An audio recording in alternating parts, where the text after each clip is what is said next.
Hi, I'm David Shipler. And I'm Daniel Zwerdling. Two reporters start now.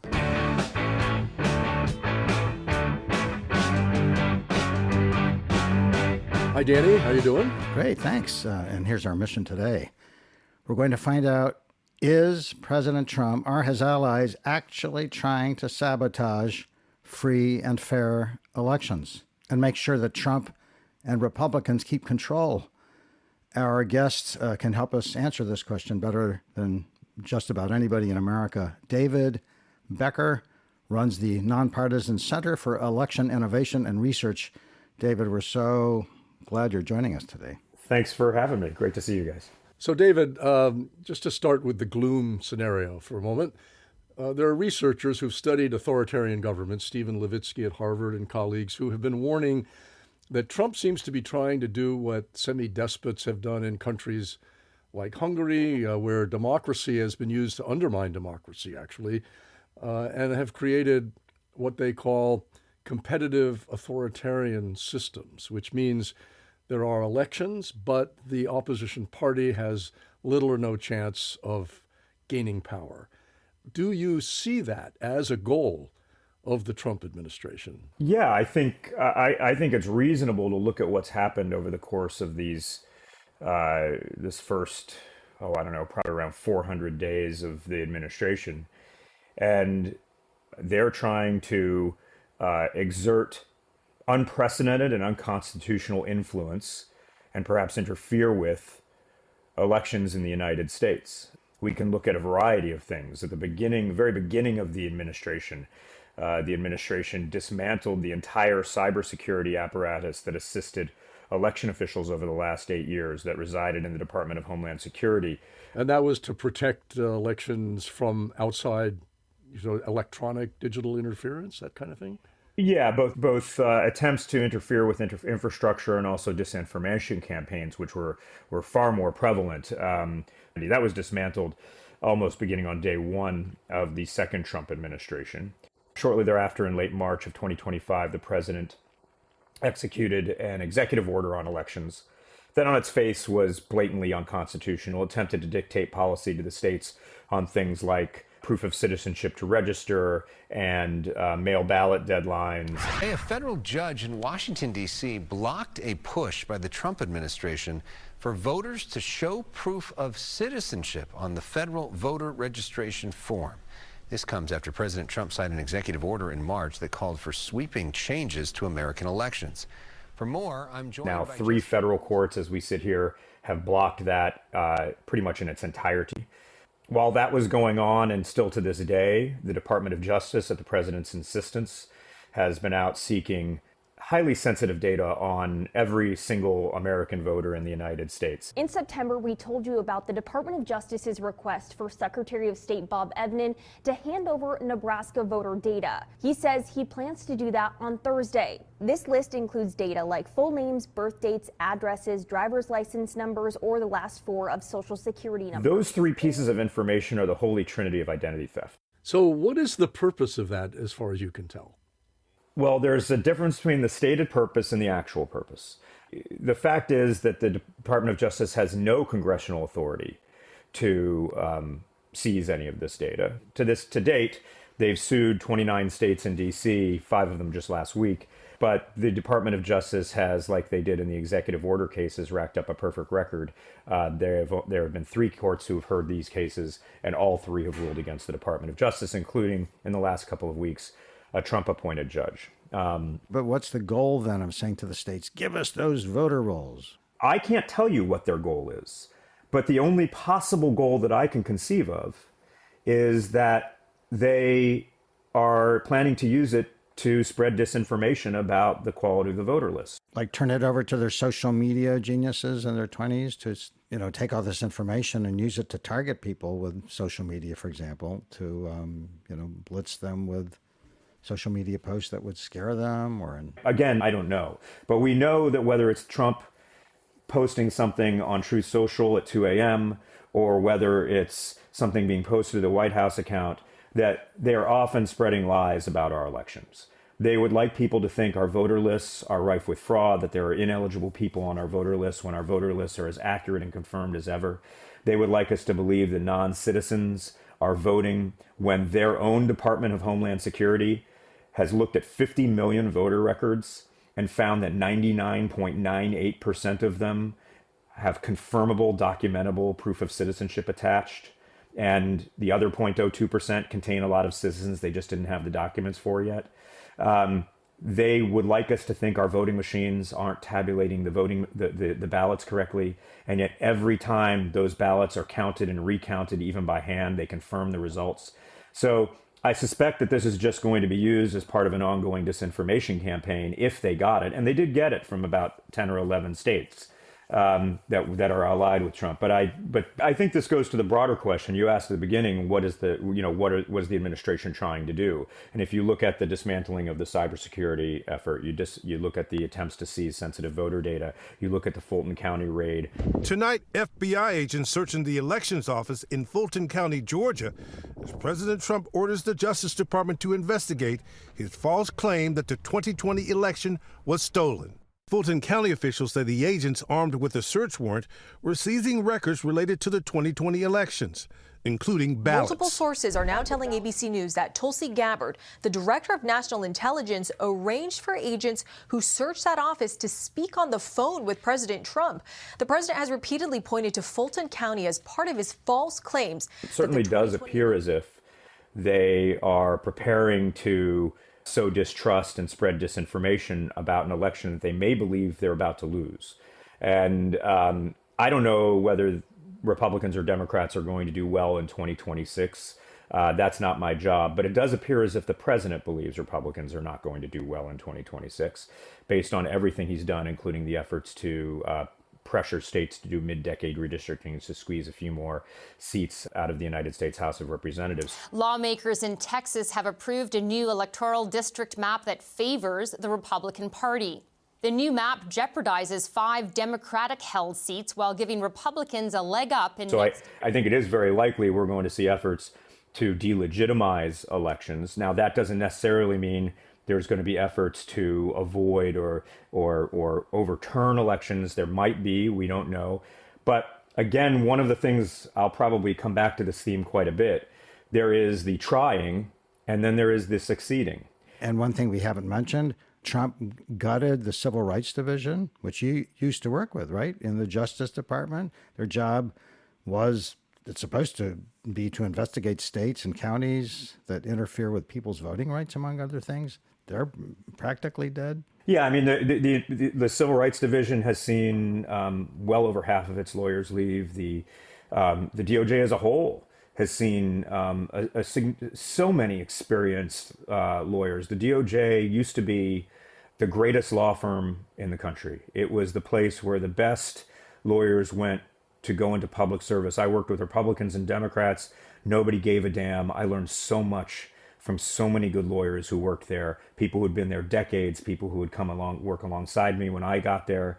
And now it is a husk of its former self. And the irony is, from the administration's perspective, they need good lawyers. They have kneecapped their own ability to represent themselves in court. If you look at the voter data cases where they've lost, the courts are openly questioning the claims made by DOJ lawyers in court, which I've never seen before. Yeah, that's a new development, really. Right, and it's not just in elections. We've seen that in other areas, in immigration and other things. I mean, I worked at the DOJ for probably 7 years. I don't know that I could think of even 2 or 3 cases we lost at the district court level in those 7 years. And in just a few months, the DOJ has lost 7 voting cases. I mean, that's remarkable. And now the DOJ is amassing a track record that makes it the losingest law firm in America. That was our next question, actually, is to what extent do you think they are and will succeed in trying to sabotage free and fair elections? And get to a competitive authoritarian system. I think they've already failed, and I think they're getting more desperate because they continue to fail. The reality is that despite the weaknesses in our system that this administration has exposed, we are now seeing strains on that system like we never have before. But that said, the system is standing firm. That executive order the president attempted to execute has been blocked by every court to hear it. The voter data that this administration is attempting to seize has been blocked by every court to hear it.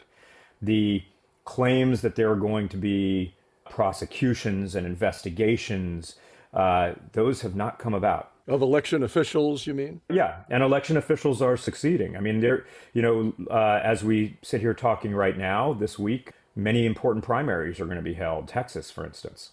And election officials are just getting the job done. It looks like turnout is quite high. We're going to continue to see this. If the president seeks to issue another executive order, there's been rumors that the next one could be even crazier than the first. In fact, Trump himself said just recently in an interview that he wants the federal government to take over America's elections, meaning he wants his own administration to take control of elections. The Republicans should say, we want to take over. We should take over the voting in at least 15 places. The Republicans ought to nationalize the voting. I'm completely confident that the federal courts will block it. We're seeing even the Supreme Court, as well as all the lower courts, stand very firm. Whatever you think they might be doing on a variety of issues on elections, they have been very strong. And that is because the Elections Clause of the United States Constitution could not be more clear.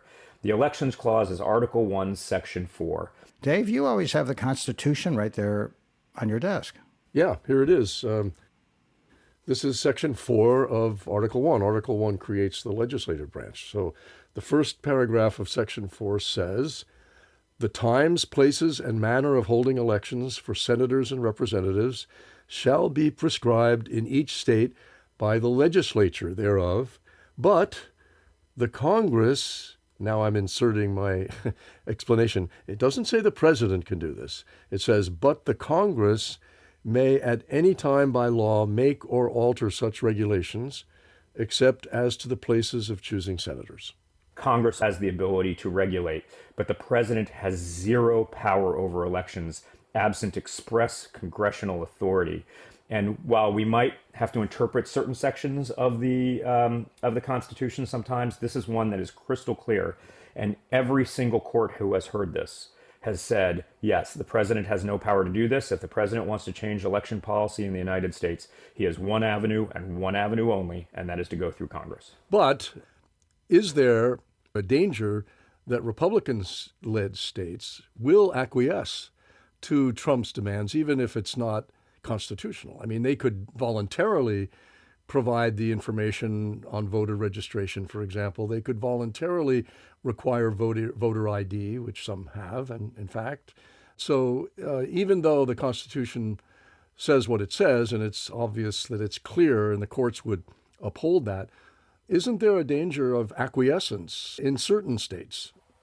Well, I think there is. That's not unconstitutional. States do set policy. They can set bad policy if they want, but they get to set policy in elections. And the state of Ohio, after pressure from the president, removed its grace period for when mail ballots can come in. Mail ballots, every mail ballot in the United States is required by law to be cast and voted by Election Day, if not sooner.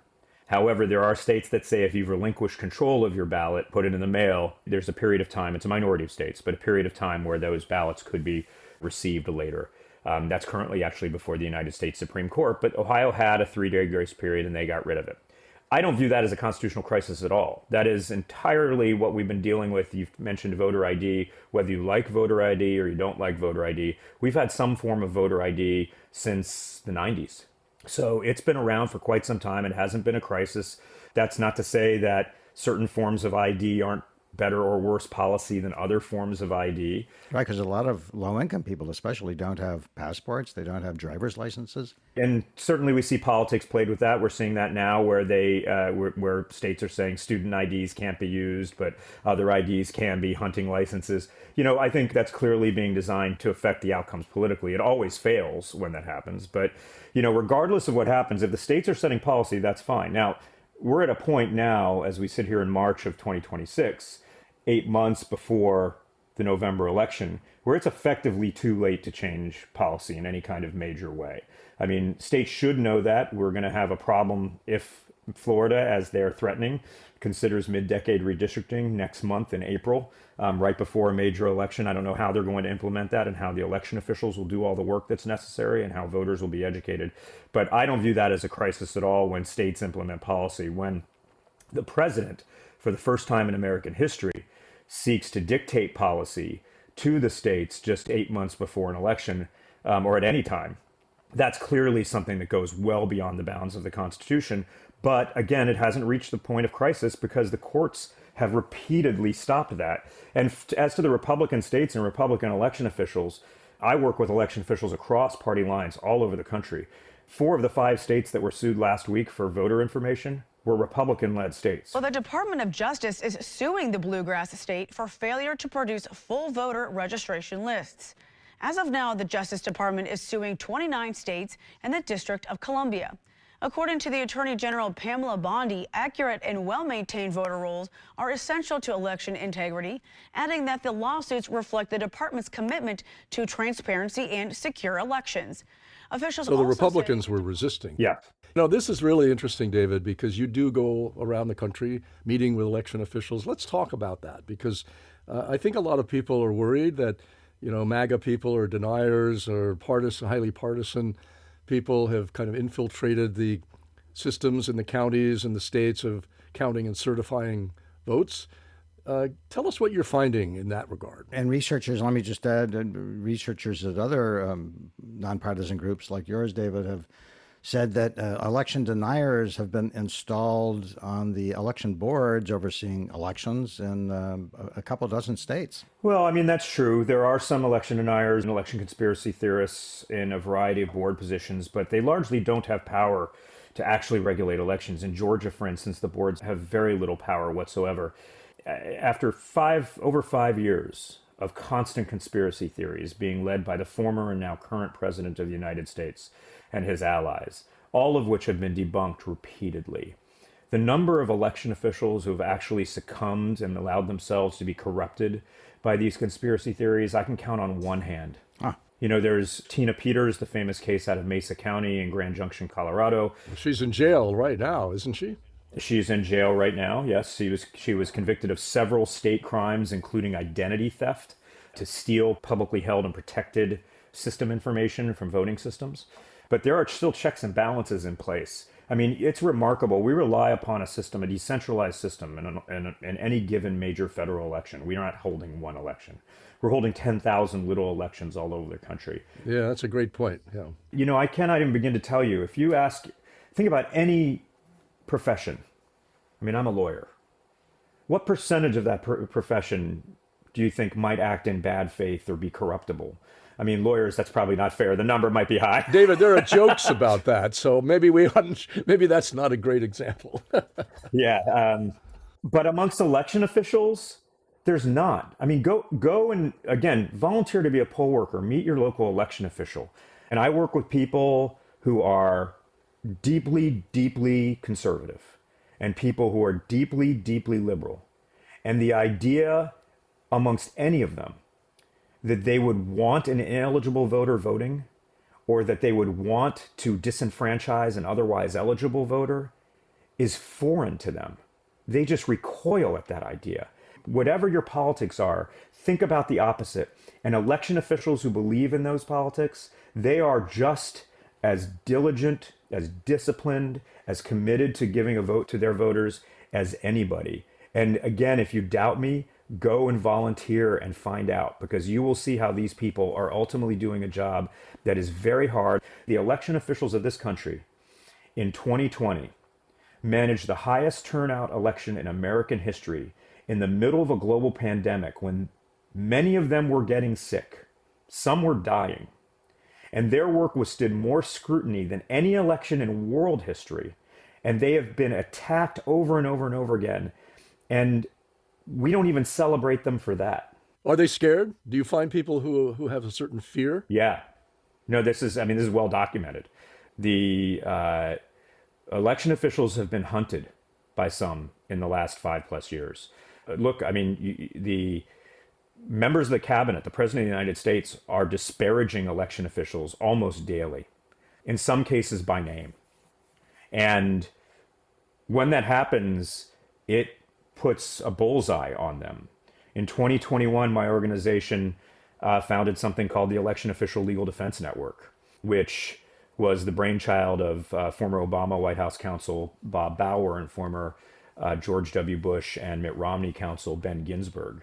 And what we did is we recruited thousands of lawyers all over the country who were willing to serve pro bono for any election official who needed advice and assistance. And we've matched dozens and dozens of election officials over the last 4+ years. And in fact, we're getting as many requests today as we did when we first started it in 2021. I think we're going to see that system, even though it's very strained right now, I think we're going to see that system hold. That system relies upon hundreds of thousands of professional staff who do such a remarkable job, and over 1 million volunteers as poll workers. And with a system that large, it's remarkable. I can count the number of those who've allowed themselves to be corrupted on one hand. So I continue to have a great deal of confidence in these people and in the laws and processes that prevent any one person from corrupting an election in any way. It's incredibly hard because of that decentralization to affect the outcome of an election. Just to remind everyone, we're speaking with David Becker, an election expert who's been working on U.S. elections and watching them closely for decades. And he runs the Nonpartisan Center for Election Innovation and Research. I love your optimism, David Becker. And I'm wondering, do you think that progressive media and progressive political groups are exaggerating Trump's threat right now? Because there's fundraising all the time. I get it in my mailbox, saying, they've installed another election denier in Wisconsin, or, making it seem like the election is almost over already. Do you think the progressive folks are exaggerating the threat from Trump? I think we always see politics play a role here. I think, in well before Trump, every election cycle, we'd get mailers and text messages and social media pings saying vote suppression is rampant, voter fraud is rampant, different sides would be targeted for different messages. The simple fact is our elections from a fraud perspective are more secure than they've ever been because we have paper ballots nationwide. 98% of all voters vote on paper. The only exception is Louisiana, where they're moving to paper. Those paper ballots are recountable and auditable. Even if the machines malfunction, we can confirm the results. Our voter lists are more secure and accurate than ever before. So you mean the machines spit out paper ballots after you've used the machine to vote? Is that right? No, it's not a backup. That is a paper ballot. That is the ballot itself. There are two types of devices that people vote on in this country. One is a hand-marked paper ballot where you fill in a bubble or connect an arrow and you put it inside a tabulator. That tabulator often looks like a big printer or a small Xerox machine. Those ballots are stored in there and tabulated. These machines count them very accurately, but those machines are then tested. They take the ballots out, they hand count them, they confirm by a certain percentage of them to make sure the counts match. The other way, the type you're talking about, is what we call a ballot marking device. There is a touch screen where you mark where you indicate your choices. That touchscreen does not store any votes whatsoever. There is no digital ballot whatsoever. That is simply an instruction to a printer to produce your paper ballot, which is the ballot. You then put that piece of paper again into a separate mechanical device, a vote tabulator, which again, those devices are checked. They count the ballots to audit them to confirm that the machines counted correctly. I don't know of any place in the country that still uses digital ballots of any kind. So we have a more secure system than ever before, and yet, although our system is trustworthy, it is less trusted because of the disinformation, and that the political actors then try to leverage that, Daniel, to fundraise. If you actually look at what's happened over the last 10 years, we've seen 4 of the highest turnout federal elections in American history. The highest turnout election ever in American history, since we've measured it, was in 2020. 67% of all eligible voters, almost 160 million voters. 2024 was the second. It was about 63%. 2018 was the highest turnout midterm election we've ever had, 50%, at least in modern history, 50% of eligible voters. 2022 was close. It was 46%. So we're seeing high turnout. Yeah, this is a good point.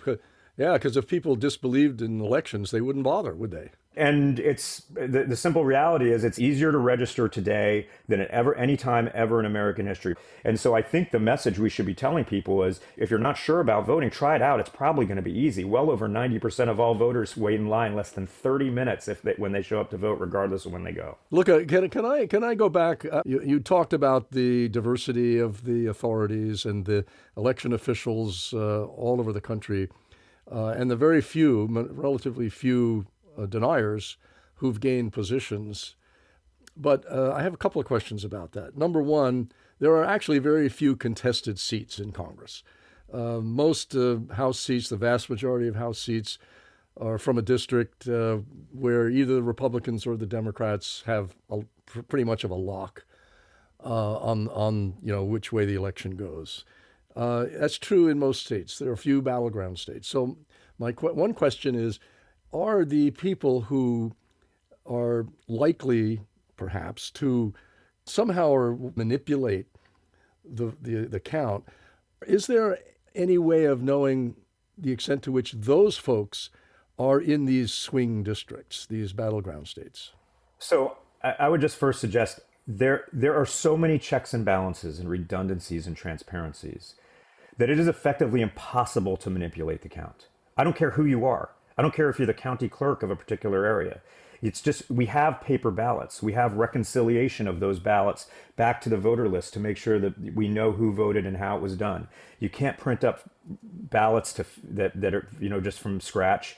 You can't start filling in ballots because they got to match to an actual voter. And there's multiple people checking this every step of the way. In order to manipulate votes, you would need a conspiracy of hundreds of thousands of people in a national election and make sure that none of them talked.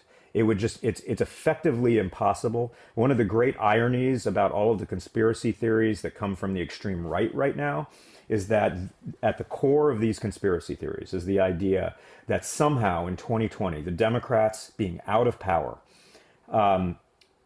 somehow managed a conspiracy against the sitting president who controlled the entire federal government to steal an election from him and using hundreds of thousands of co-conspirators, and no one was talking. And then 4 years later, when those same Democrats held every lever of federal power, they forgot to do it again. Well, of course, yes. I mean, it's absolutely ridiculous. But the flip of that is similar from the perspective of anyone who's concerned about elections. It's not possible. And if you have any doubt about this, and I'm going to come back to this, I hope at the end of this conversation, volunteer to be a poll worker. See all the checks and balances in place. See how you can't just access a voting machine and install malware. See how you can't just inject ballots into the system. See how you can't just get fake people on the lists. You cannot do that. There are so many checks and balances. Now, we want to ask you about some of Trump's other threats and things that his allies have said he might do, but could we put that on hold for a moment? Because it'd be interesting to go back into history a bit. When was it in American history that this nation really shifted from sketchy elections to, we have safe and secure elections? So there's not a single moment. There's been an evolution over time. When our country was nascent, the franchise was not extended to everybody. There was no such thing as the secret ballot. It was largely, a community event where votes were done in the open. So you raised your hand and said, I vote for John Smith. Yeah. In the 1800s, we moved towards what's called the Australian ballot, a written ballot, a secret ballot that could be placed into a box. We, of course, still didn't extend the franchise to everyone. We evolved from property-owning white males to post-Civil War, including those who were formerly enslaved, blacks. And then, of course, the 19th Amendment enfranchised women. I generally look at enfranchisement from that point in time, a little over 100 years ago, although we still had, again, back to the evolution point, we had significant work to do to make the promise of that franchise real. The Voting Rights Act of 1965 was a key part of that, but even then we were still working toward it. We are at our best moment right now, but that doesn't mean we are at our final moment, and we can always do better. With regard to the voting process itself, voter registration lists didn't always exist, and we moved towards voter registration lists, and those were generally done up until about 20 years ago on paper with paper voter registration forms at the county or local level. My voter registration record when I first registered to vote was my form in a big file cabinet, probably filed by alphabetical order. In the mid-2000s, thanks to the Help America Vote Act, we have moved to statewide voter registration databases, and that's to make sure that within every single state, everyone has one record that's hopefully up to date at any given point in time. And then we look at voting technology. You know, we had short ballots on paper that were counted by hand, and then in the 1800s, late 1800s, we developed these lever machines that are most famous in New York City, but were used elsewhere. If any of you ever... I voted that way. I remember that, yeah. If you talk to people who voted on lever machines, they have a deep and abiding affection for these lever machines. The ballot is right at the voter's eye level, easily read. And all offices and all candidates are at the same eye level. No candidate suffers by being placed. It's a very tactile experience. You know, you put the curtain aside, you closed it back up, you moved some levers, and then you take the big lever that's like a slot machine lever, and you move it, and that casts your vote, and then you leave. Yeah, there's a great sound too. It's a great sound. It's very. You feel like you've done something. The problem is, you have no idea what the calibration on that device was behind the machine. That's right. There's no way to reconstruct and look at the ballot you actually left and viewed at that point in time. And so, and then we had the punch card ballots, and the punch card ballots created some problems, as we all remember from 2000. From ABC News, an election in turmoil, a presidency in the balance. A nation waits. The canvassing commissioners did spend all day, all night recounting by hand 1% of the vote, with particular attention, of course, to those ballots that had been cast, but the machine had counted as no vote. First, you have to know that the punch hole is called a chad. It is attached to the ballot by 4 threads. In the morning, the commissioners had decided that if it had been detached by only 1 thread, it would not be counted as a vote. 2 detachments, maybe. 3 definitely counted. And that Help as a vote. America Vote Act moved us to new voting systems, and for a period of time, a lot of them were purely digital. They were touchscreen machines that just took your vote and recorded them inside. But again, you had nothing you could go back to confirm this is the same thing the voter saw, and it says that he voted for Trump or Biden, for instance. And that's why we moved over the course of the past 20 years to overwhelmingly paper ballots. People call them trails sometimes. These are not trails. These are the ballots. If there's any dispute, we're going to go back to the paper. Those ballots, for instance, in Georgia, they had no paper ballots or very few paper ballots in 2016. They used a purely digital system when Donald Trump legitimately won the presidency in that state. In 2020, thanks to the leadership of people like Secretary Raffensperger and the legislature, Republicans, they moved to paper ballots. And they had paper ballots statewide for the first time in 2 decades.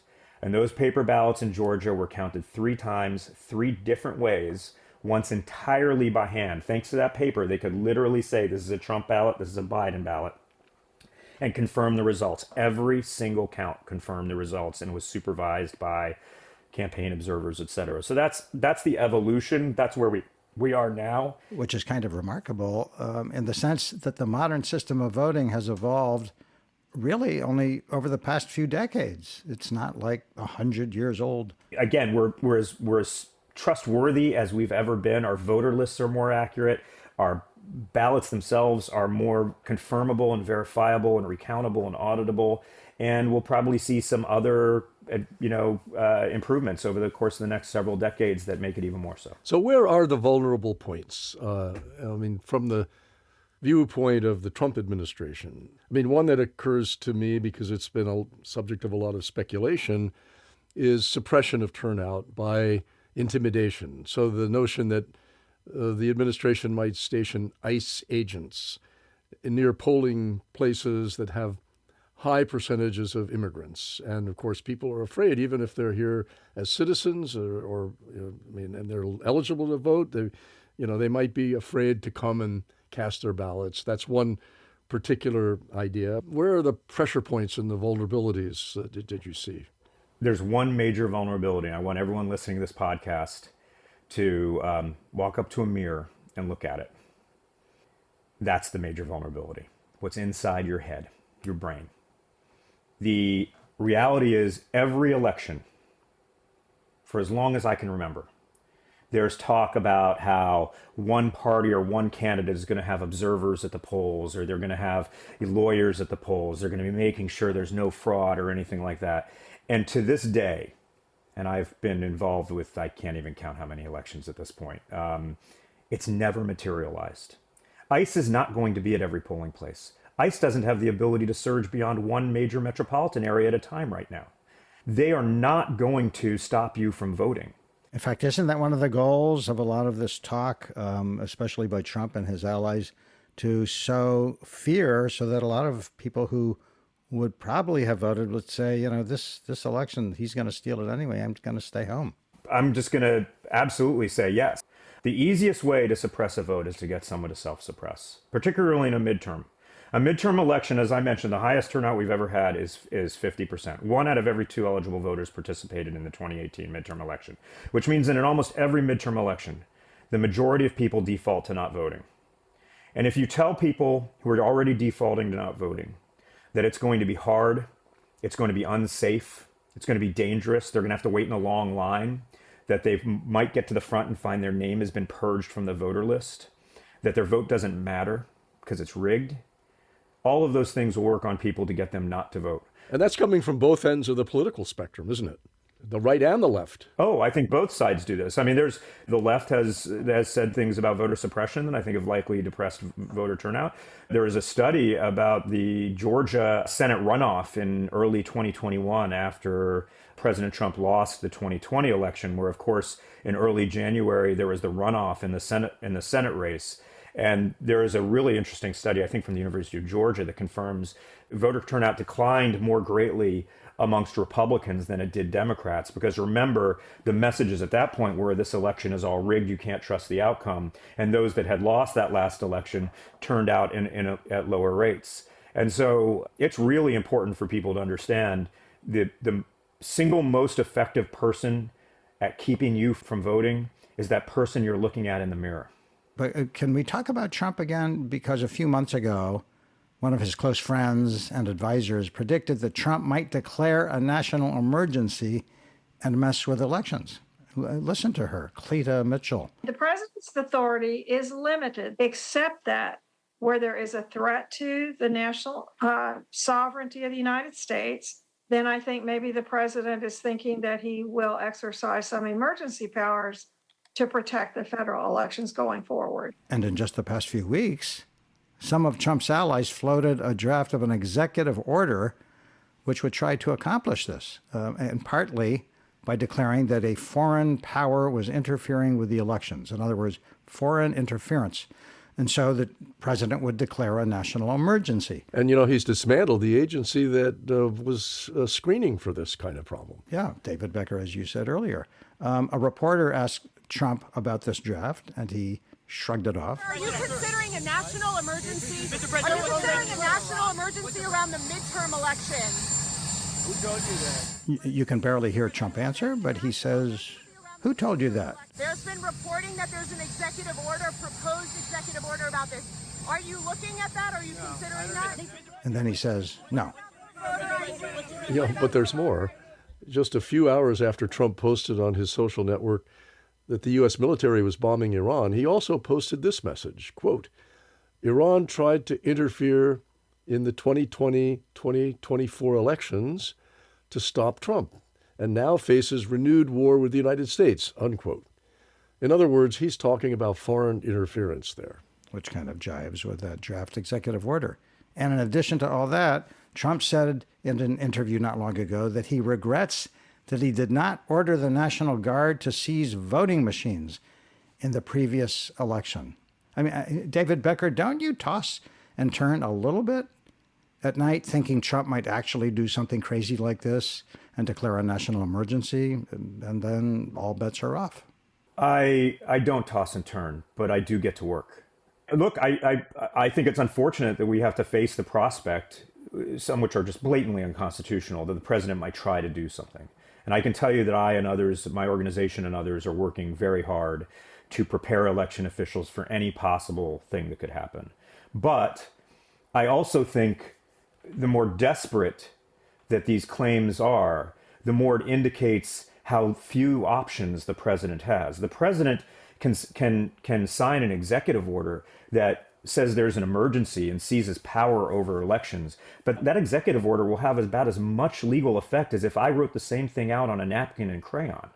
I mean, it just doesn't have any legal effect. And we will be out there working with election officials, with lawyers, with the courts to ensure that those things do not impact the election. They hope. But wait a minute, wait, David, let me just interject to say dozens of judges, including many Trump-appointed judges and other Republican judges, have said this administration has been ignoring my court order. Especially in immigration issues, 50-some cases of court orders being basically ignored. But not on elections. I mean, I'm just telling you, not on elections. It's not. Look, if this administration tries to do something extremely desperate, one, they will be stopped. And two, it is likely to have a backlash effect on American voters that they do not expect. Interesting. You know, a learned hand, the judge said, and this is from memory, so I'm only paraphrasing many, many decades ago, liberty has to reside in the hearts of men and women. And if it does, you need no constitution. And if it does not, no constitution will protect it. We've mostly been talking about operating within the constitutional system, what's constitutional, how judges might rule, the election officials doing their duty assiduously. Trump, of course, is inclined, and you've indicated this, to operate outside that constitutional system. Well, yeah, and I think that's definitely true. I mean, as much as we all revere the Constitution, and I do, the Constitution's a piece of paper. It's an agreement among men, and you know we're seeing efforts to bypass whole parts of the Constitution because they're inconvenient. The Elections Clause being one of them. And when he does, and when his people do, and he has quite a coterie of what I call apparatchiks, having lived in the Soviet Union for 4 years, I see too many resemblances here.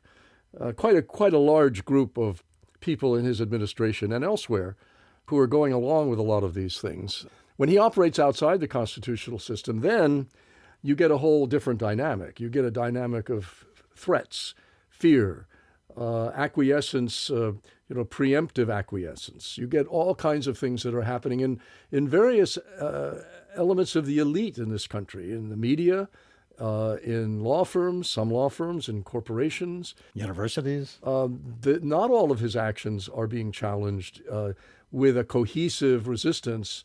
And granted, we haven't seen that happen in elections yet, and you've outlined very clearly the protections against it. But I just raised the issue to you of the operation outside what we understand to be the system of constitutional democracy and how that might, in fact, impede Americans' ability to freely elect who governs them.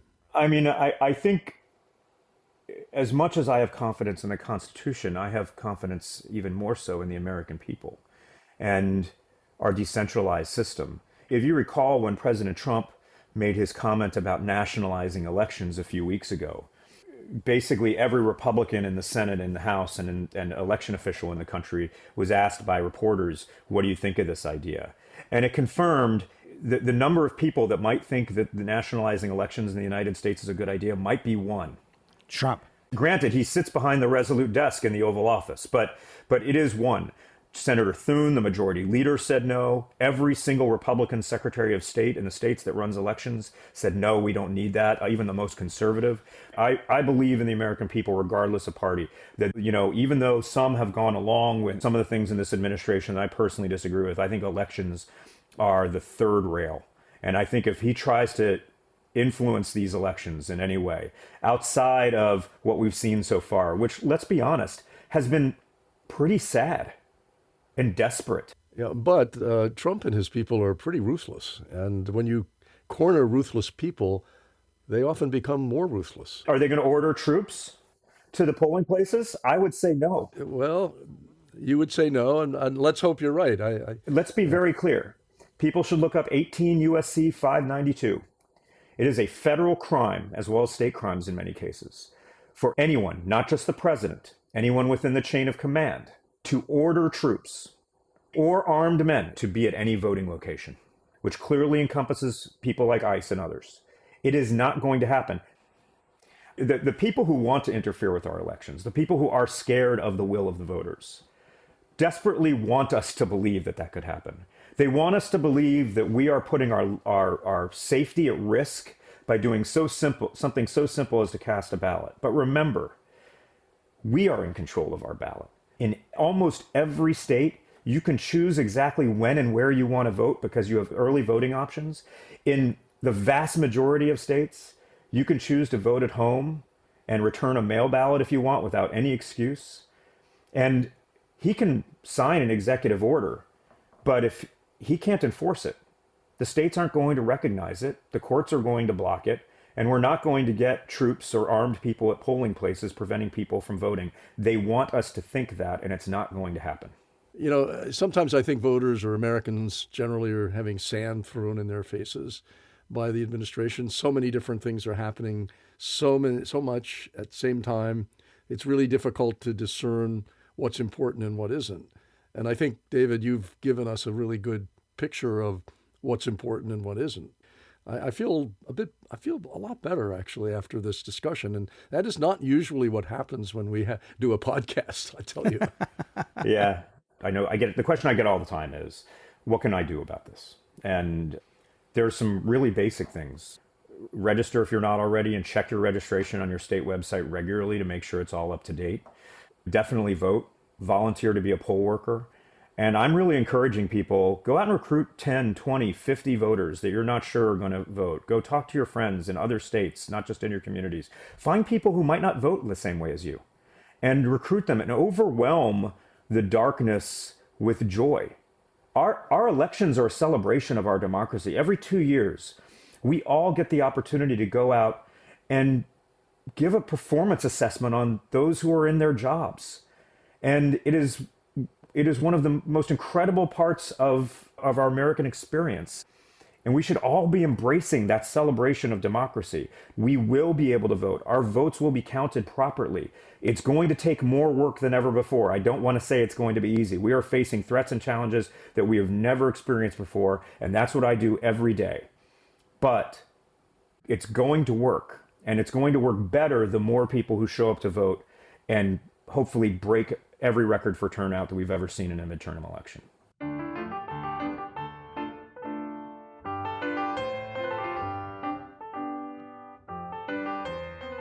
David Becker, I am going to sleep better because of this chat. And as Dave said, well, I'm not going to sleep better, but I'm going to really watch the elections in a different way thanks to your perspective. And I think we should all be grateful to you for what you do. Thank you. And we hope your optimism turns out to be well-founded. I hope so, too. David Becker runs the Center for Election Innovation and Research. Thank you so much for joining us today. Thanks. Take care. And that's it for this episode of Two Reporters. You'll find us on Apple, Spotify, Stitcher, or pretty much any leading podcast site. And we hope you'll check out more of our work at tworeporters.org. I'm David Tripler. And I'm Daniel Zwerdling. Please join us again soon for another episode of Two Reporters. Bye-bye.